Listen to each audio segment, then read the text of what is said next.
Police আর কোনো দল বা গোষ্ঠীর লাঠিয়াল বাহিনী হিসেবে কাজ করবে না। দুর্নীতির বিরুদ্ধে থাকবে জিরো টলারেন্স বললেন স্বরাষ্ট্রমন্ত্রী সালাউদ্দিন আহমদ।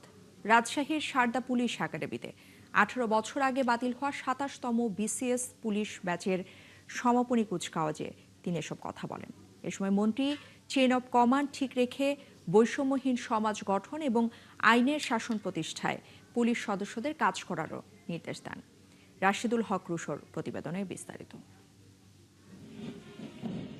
6 মাসের কঠোর প্রশিক্ষণ শেষে এই সমাপনী কুচকাওয়াজ অংশ নিলেন 27তম বিসিএস পুলিশ সুপার ব্যাচের প্রথম পর্যায়ের 58 জন শিক্ষানবিশ সহকারী পুলিশ সুপার। কুচকাওয়াজে সালাম ও অভিবাদন গ্রহণ করেন স্বরাষ্ট্রমন্ত্রী সালাউদ্দিন আহমদ। শুরুতেই তিনি 18 বছরের বঞ্চনা কাটিয়ে অবশেষে পুলিশে যোগ দেওয়ার স্বপ্ন পূরণ হওয়ায় কর্মকর্তাদের অভিনন্দন জানান। আমি বিশ্বাস করি 27তম বিসিএস পুলিশ ব্যাচের প্রথম পর্যায়ের প্রতিটি সদস্য দেশ ও জাতির প্রত্যাশা পূরণে নিজেদেরকে নিয়োজিত করবে। শিক্ষানবিশ এই পুলিশ কর্মকর্তাদের উদ্দেশ্যে বলেন, মুক্তিযুদ্ধের চেতনা ও ছাত্র গণ অভ্যুত্থানের আত্মত্যাগের মর্যাদা রেখে গণতান্ত্রিক বাংলাদেশ গঠনে ভূমিকা রাখতে হবে। আপনাদের দায়িত্ব অনেক বেশি। রাষ্ট্রের এই রূপান্তরকালে আপনাদেরকে নিজেদের উপযোগী করে প্রস্তুত করতে হবে। সততা, দক্ষতা ও পেশাদারিত্বের সঙ্গে দায়িত্ব পালন করতে হবে। আপনাদের আচরণ হতে হবে মানবিক ও আইনের প্রতি গভীর শ্রদ্ধাশীল। তিনি আরো বলেন, পুলিশকে দলীয় প্রভাবমুক্ত, প্রযুক্তি বান্ধব ও মানবিক সংস্থা হিসেবে গড়ে তুলতে হবে। পাশাপাশি পুলিশকে ডিজিটাল অপরাধ দমন ও সাইবার নিরাপত্তার জন্য কারিগরি দক্ষতা অর্জনের মধ্য দিয়ে সাধারণ মানুষের বন্ধু ও সেবক হিসেবে গড়ে তোলার নির্দেশ দেন। আপনারা সমাজে ন্যায় বিচার ও আইনের শাসন প্রতিষ্ঠায় এক গুরুত্বপূর্ণ পরিবর্তনের সৈনিক। আইনের প্রতি অবিচল আস্থা ও দেশের নাগরিকদের প্রতি দায়িত্ব ও জবাবদিহিতাই হবে আপনাদের কর্মের মূল ভিত্তি। মনে রাখবেন, আইনের চোখে সবাই সমান, সেটি হোক কোনো রাজনৈতিক কর্মী বা প্রান্তিক কৃষক। এর আগে প্রশিক্ষণে বিভিন্ন সময়ে শ্রেষ্ঠত্বকারীদের হাতে পুরস্কার তুলে দেন স্বরাষ্ট্রমন্ত্রী। Rashidul Haque Rusho, 71, Sarda police academy, Rajshahi. এদিকে বুড়িগঙ্গা সহ ঢাকার আশপাশের 4টি নদী দখল এবং দূষণমুক্ত করে দ্রুত ওয়াটার বাস চালুর নির্দেশ দিয়েছেন প্রধানমন্ত্রী তারেক রহমান।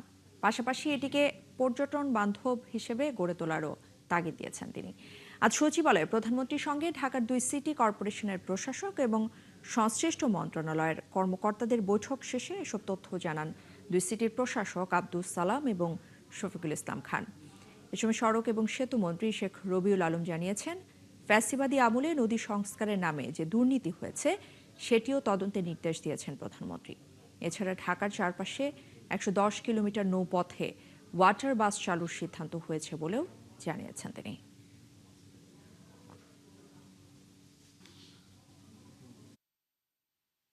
ওয়াটার দূষণ একটা, যাত্রী স্বল্পতা একটা কারণ, আর হচ্ছে এই রুটে পর্যাপ্ত সংখ্যক ওয়াটার বাস নামানো যায়নি। এই কি কারণে এটা বন্ধ হয়েছিল আর কি মেজার্স নিলে এটাকে চালু করা সম্ভব, যেহেতু এটা একটা জনবান্ধব এবং আপনার হবে যাতায়াতের ক্ষেত্রে একটা সহজ যোগাযোগ ব্যবস্থা নিশ্চিত করার সম্ভাবনা নদীপথে আছে, তো সেটাকে কিভাবে ফাংশন করানো যায় তার জন্য চেষ্টা। বর্তমান সরকার স্বৈরাচারদের অনুকরণ করে ফ্যাসিবাদের মতো আচরণ করছে, এমন অভিযোগ করেছেন জামায়াতে ইসলামের আমির ডক্টর শফিকুর রহমান। তিনি দাবি করেছেন, ক্ষমতায় টিকে থাকতেই তাদের এমন আচরণ। দীর্ঘ 17 বছর অত্যাচারিত হওয়ার পর আন্দোলন সংগ্রামের মধ্য দিয়ে যে মুক্তি মিলেছে তা সরকার ধরে রাখতে পারছে না। দুপুরে জাতীয় প্রেস ক্লাবে এক আলোচনা সভায় এসব কথা বলেন বিরোধী দলীয় নেতা।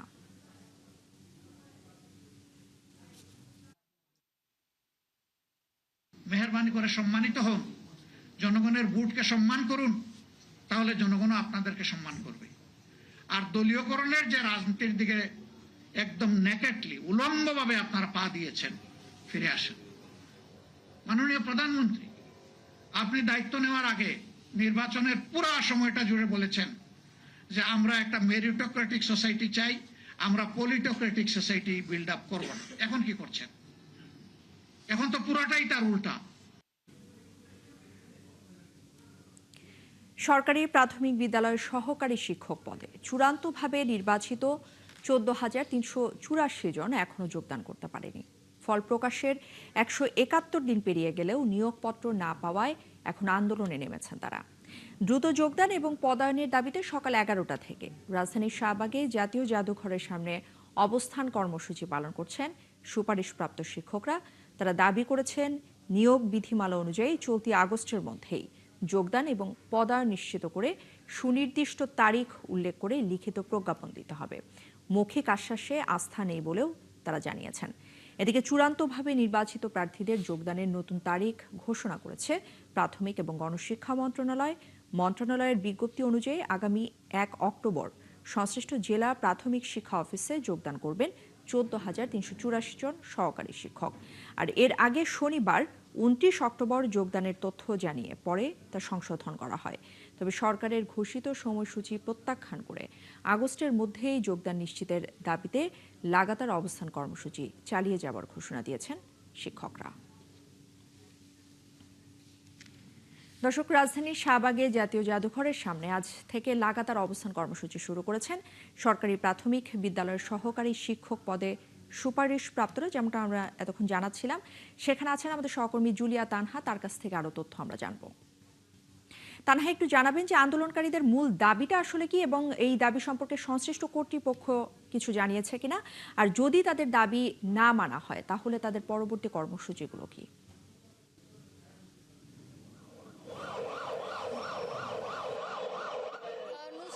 যেমনটি বলছিলেন যে প্রাথমিকের সহকারী শিক্ষক সুপারিশপ্রাপ্ত প্রায় 14,384 জন শিক্ষক কিন্তু আসলে যোগদান এবং পদায়নের দাবিতে মানে দ্রুত যোগদান এবং পদায়নের দাবিতে তারা কিন্তু আজকে শাহবাগে সকাল 11টা থেকে অবস্থান কর্মসূচি পালন করছেন এবং সকাল 11টা থেকে নিয়ে এখন দুপুর 2টা পর্যন্ত তারা এই শাহবাগের সামনেই আছেন, অবস্থান কর্মসূচি পালন করছেন এবং দফায় দফায় প্রশাসন এবং পুলিশ কর্তৃপক্ষ থেকে কিন্তু আসলে তাদের সাথে কথা বলা হয়েছে এবং তাদের যে দাবি ছিল যে অনতিবিলম্বে এই পদায়ন এবং যোগদানটি মন্ত্রণালয় থেকে নিশ্চিত করার জন্য, এবং মন্ত্রণালয় থেকে যেটি জানানো হয়েছে যে অক্টোবরের 1 তারিখে তাদের পদায়ন এবং অক্টোবরের 1 তারিখে তাদের যোগদান এবং অক্টোবরের 2 তারিখ থেকে তাদের পদায়ন নিশ্চিত করা হবে এবং তাদের যে দাবি রয়েছে এবং সরকারের এই সিদ্ধান্তটি তারা অনতিবিলম্বে প্রজ্ঞাপন আকারে আসলে ওয়েবসাইটে জারি হলে তারা এই শাহবাগ থেকে অবস্থান কর্মসূচি সরিয়ে নেবেন বা অবস্থান কর্মসূচি থেকে সরে দাঁড়াবেন। আমরা তাদের মধ্য থেকে একজন প্রতিনিধির সাথে কথা বলতে চাই যে তারা আসলে এখন সরকারের থেকে যেহেতু প্রজ্ঞাপনের কথা বলা হয়েছে, এরপরে আসলে তারা কি করবেন? জি ধন্যবাদ। আমাদের মন্ত্রণালয়ের অফিসিয়াল ওয়েবসাইটে আমরা একটা অফিস আদেশ চেয়েছিলাম যেখানে আমাদের যোগদান ও পদায়নের সুনির্দিষ্ট তারিখ থাকবে এবং অবশ্যই প্রশিক্ষণের আগে পদায়ন থাকবে। তো আমাদের সর্বশেষ যে নোটিশটি এসেছে 2 আগস্ট 2026 তারিখে, সেখানে বলা হয়েছে যে আমরা যারা চূড়ান্ত নির্বাচিত প্রার্থী আছি তারা 1 অক্টোবর 2026 আমরা জেলায় যোগদান করব, জেলা প্রাথমিক শিক্ষা অফিসে যোগদান করব এবং 4 অক্টোবর 2026 তারিখ আমাদেরকে পদায়ন করা হবে এবং পরবর্তীতে প্রশিক্ষণের জন্য আমাদেরকে পাঠানো হবে। তো আমাদের যে দাবি ছিল আমাদেরকে পদায়ন আগে নিশ্চিত করতে হবে, নির্দিষ্ট তারিখ ঘোষণা করতে হবে। 2টি দাবি সরকার ইতিবাচকভাবে দেখায় এবং মেনে নেওয়ায় আমরা সরকারের সংশ্লিষ্ট কর্তৃপক্ষকে আন্তরিক ধন্যবাদ ও কৃতজ্ঞতা জানাই।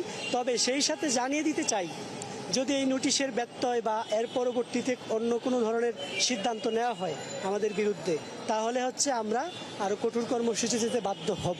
এবং মাননীয় শিক্ষামন্ত্রী মহোদয় বারবারই আমাদের আশ্বস্ত করেছিলেন শিক্ষকদের অধিকার আদায় আর রাস্তায় যেতে হবে না। এখন যেহেতু আপনাদের দাবিটি মন্ত্রণালয় থেকে অনেকাংশে মেনে নেওয়া হয়েছে, এখন আপনারা কি আপনাদের কর্মসূচি স্থগিত করবেন বা শেষ করবেন?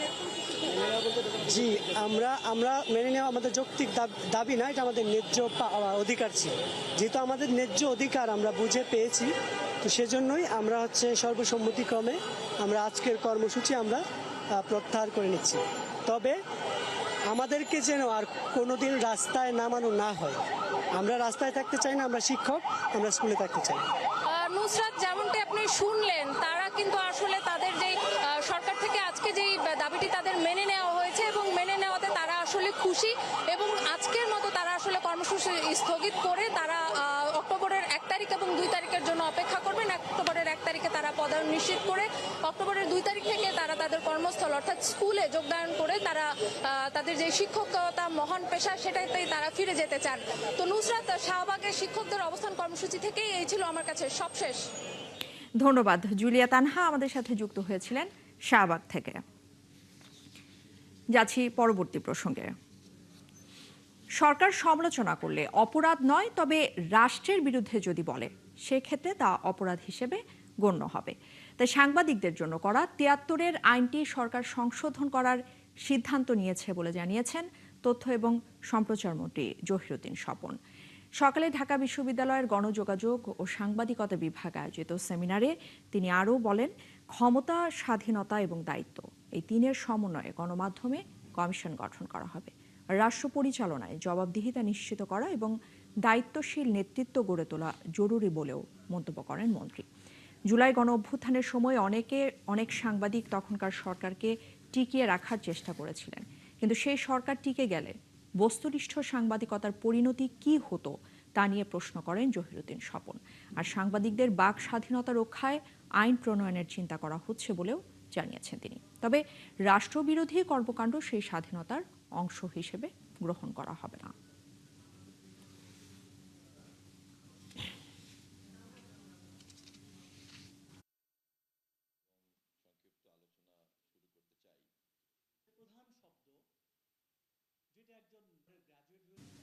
সদ্য নিয়োগপ্রাপ্ত ডেপুটি এবং সহকারী অ্যাটর্নি জেনারেলদের সততা, নিষ্ঠা এবং পেশাদারিত্বের সঙ্গে দায়িত্ব পালনের আহ্বান জানিয়েছেন অ্যাটর্নি জেনারেল রুহুল কুদ্দুস কাজল। আজ সুপ্রিম কোর্টে নতুন নিয়োগপ্রাপ্ত আইন কর্মকর্তাদের যোগদানের পর তাদের সঙ্গে মতবিনিময়কালে তিনি এই আহ্বান জানান। অ্যাটর্নি জেনারেল বলেন, সরকার যে উদ্দেশ্যে রাষ্ট্রের আইন কর্মকর্তা হিসেবে নিয়োগ দিয়েছে সেই দায়িত্ব যথাযথভাবে পালন করতে হবে। আর রাষ্ট্রের পক্ষে আদালতে মামলা পরিচালনার ক্ষেত্রে আইন এবং সংবিধানের প্রতি শ্রদ্ধাশীল থেকে নিষ্ঠা এবং সততার সঙ্গে দায়িত্ব পালনের নির্দেশনাও দেন তিনি। পরে নবনিয়োগপ্রাপ্ত ডেপুটি এবং সহকারী অ্যাটর্নি জেনারেলদের নিয়ে আপিল বিভাগে যান অ্যাটর্নি জেনারেল। সেখানে তাদের আনুষ্ঠানিকভাবে পরিচয় করিয়ে দেওয়া হয়। যে যেখানে দায়িত্ব পালন করবে না কেন তারা অত্যন্ত পেশাদারিত্বের সঙ্গে, সততার সঙ্গে, দেশপ্রেমের সঙ্গে দায়িত্ব পালন করবে। আমি প্রত্যাশা করি যারা নিযুক্ত হয়েছেন এই অফিসে, রাষ্ট্রের পক্ষ থেকে দায়িত্ব পেয়েছেন, এটা একটা গুরু দায়িত্ব এবং তারা তাদের কর্মনিষ্ঠা, সততা এবং দেশপ্রেমের ভিত্তিতে তাদের প্রতি অর্পিত দায়িত্ব পালন করবে। এই রাষ্ট্রের পক্ষে যে সরকার এখন আছে, আমাদেরও প্রত্যেকের কার্যক্রমের মাধ্যমে এমনভাবে সহযোগিতার হাত বাড়িয়ে দেওয়া যেন বাংলাদেশের মানুষ মনে করে যে না, যাদের রাষ্ট্রের পক্ষ থেকে রাষ্ট্রের ট্যাক্সের পয়সায় যারা নিযুক্ত হয়েছেন, যারা বেতন পাবেন, তারা যেন রাষ্ট্রের প্রতি তাদের দায়িত্বটা সৎভাবে পালন করেন। এদিকে চট্টগ্রামের ফটিকছড়ি থানায় করা হত্যা এবং অস্ত্র আইনের 2 মামলায় শীর্ষ সন্ত্রাসী ডেভিড ইমন সহ 5 জনকে 5 দিন করে মোট 10 দিন রিমান্ড নিয়েছে পুলিশ। সকালে শুনানি শেষে চট্টগ্রামের জুডিশিয়াল ম্যাজিস্ট্রেট 3-এর বিচারক মোহাম্মদ মোতাসিম বিল্লাহ এই রিমান্ড মঞ্জুর করেন। এই 2টি মামলায় ইমনের বিরুদ্ধে মোট 7 দিন করে 14 দিনের রিমান্ডের আবেদন করেছিল পুলিশ। পরে হাটহাজারী থানার আরও একটি চাঁদাবাজি মামলায় তাকে গ্রেফতার দেখানো হয়। জুডিশিয়াল ম্যাজিস্ট্রেট 2য় আদালতের বিচারক লোকমান হাকিম এই আদেশ দেন। চট্টগ্রাম মহানগর এবং জেলা পুলিশের তালিকাভুক্ত শীর্ষ সন্ত্রাসী ডেভিড ইমনকে গত বৃহস্পতিবার যশোর সীমান্ত দিয়ে ভারতে পালানোর সময় 3 সহযোগী সহ গ্রেফতার করা হয়। পরে তাদের দেয়া তথ্যের ভিত্তিতে ফটিকছড়ির কাঞ্চননগর এলাকার একটি পরিত্যক্ত বাড়িতে অভিযান চালিয়ে বিদেশি পিস্তল, 2টি দেশীয় এলজি সহ আরও 1 জনকে গ্রেফতার করে পুলিশ। হত্যা, চাঁদাবাজি সহ বেশ কয়েকটি মামলা রয়েছে ডেভিড ইমন এবং তার সহযোগীদের বিরুদ্ধে। ফটিকছড়িতে 2টি মামলা, এর মধ্যে অস্ত্র মামলায় ডেভিড ইমন সহ তার সহযোগী যারা আছেন 4 জন, তাদেরকে 5 দিনের রিমান্ড বিজ্ঞ আদালত মঞ্জুর করেছেন। আর যে হত্যা মামলাটা ফটিকছড়ির, সেই হত্যা মামলাটিতে বিজ্ঞ আদালত ডেভিড ইমনকে 5 দিনের রিমান্ড মঞ্জুর করেছেন। যে সমস্ত মামলায় ডেভিড ইমন জড়িত আছে, যে সমস্ত ঘটনায় ডেভিড ইমন জড়িত, সেই সমস্ত মামলায় তাদেরকে শোন অ্যারেস্ট এবং পর্যায়ক্রমে রিমান্ড প্রেরণ দেওয়া হবে। বড় গাছ কেটে বগুড়া খাদ্য ভবন চত্বরের প্রাকৃতিক সৌন্দর্য নষ্ট করার ঘটনা তদন্তের নির্দেশ দিয়েছে প্রধানমন্ত্রীর কার্যালয়। বগুড়া সিটি কর্পোরেশনের একজন নির্বাহী ম্যাজিস্ট্রেট দ্রুত ঘটনাস্থল পরিদর্শন করেছেন। এলাকার লোকজন জানান, বারবার গাছ না কাটার জন্য বলা হলেও কথা শোনেননি জেলা খাদ্য নিয়ন্ত্রক। আর কাটার পর সব নিয়ম উপেক্ষা করে গাছগুলো খুব কম দামে বিক্রিরও অভিযোগ রয়েছে। এস এম আবু সাইদের প্রতিবেদন, ক্যামেরায় ছিলেন মনির হোসেন। প্রায় 50 বছর গাছ দিয়ে প্রাকৃতিক সৌন্দর্য ঘেরা ছিল বগুড়ার খাদ্য ভবন চত্বর, অথচ সৌন্দর্য বর্ধনের অজুহাতে কেটে ফেলা হয়েছে ওই চত্বরের 14টি গাছ। গত 2রা জুন গাছগুলো বিক্রির জন্য দরপত্র আহ্বান করা হয়। 17টি ঠিকাদারি প্রতিষ্ঠান দরপত্রের শিডিউল সংগ্রহ করলেও শেষ পর্যন্ত শিডিউল ড্রপে অংশ নেয় মাত্র 3টি প্রতিষ্ঠান। এর মধ্যে সর্বোচ্চ 84,500 টাকা ডাক দিয়ে ক্রয় আদেশ পান মেসার্স ফাতেমা সুরাইয়া এন্টারপ্রাইজ নামের একটি প্রতিষ্ঠান। শুধু কিছু ব্যক্তি লাভবানের জন্য এই গাছগুলি কর্তন করা হয় এবং খুব অল্প মূল্যে। 2023 সনে পারমিশন নিয়ে 2026 সনে গাছ কাটা এটা টোটালি বেআইনি। অনতিবিলম্বে বিষয়টি তদন্ত করে দায়ীদের বিরুদ্ধে ব্যবস্থা নেওয়া হোক। কাঠ ব্যবসার সাথে জড়িত করতকল মালিকরা জানান, গাছগুলোর বর্তমান বাজার দর 2 থেকে 2.5 লাখ টাকা। 60, 65, 70 গোলায় তাহলে আসতে পারে 2.5-3 লাখ টাকার দাম আসতে পারে। আনুমানিক 2 লক্ষর উপর হবে। গাছের দাম এখন একটু বেশি।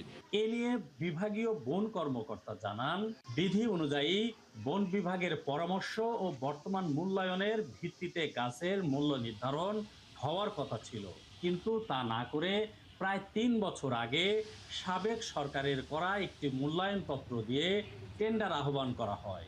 3 বছর আগেরকার যে মূল্যটা করেছি, এটা এখনকার বর্তমান বাজারে বা বর্তমান পরিস্থিতিতে আবার পুনর্মূল্যায়ন করা যায় কিনা এটা সিদ্ধান্ত নেবে টেন্ডার কমিটি। সেই বিষয়টা আমাদেরকে কেউ জানায় না এবং এই বিষয়টা জানার এখতিয়ারও আমার নাই।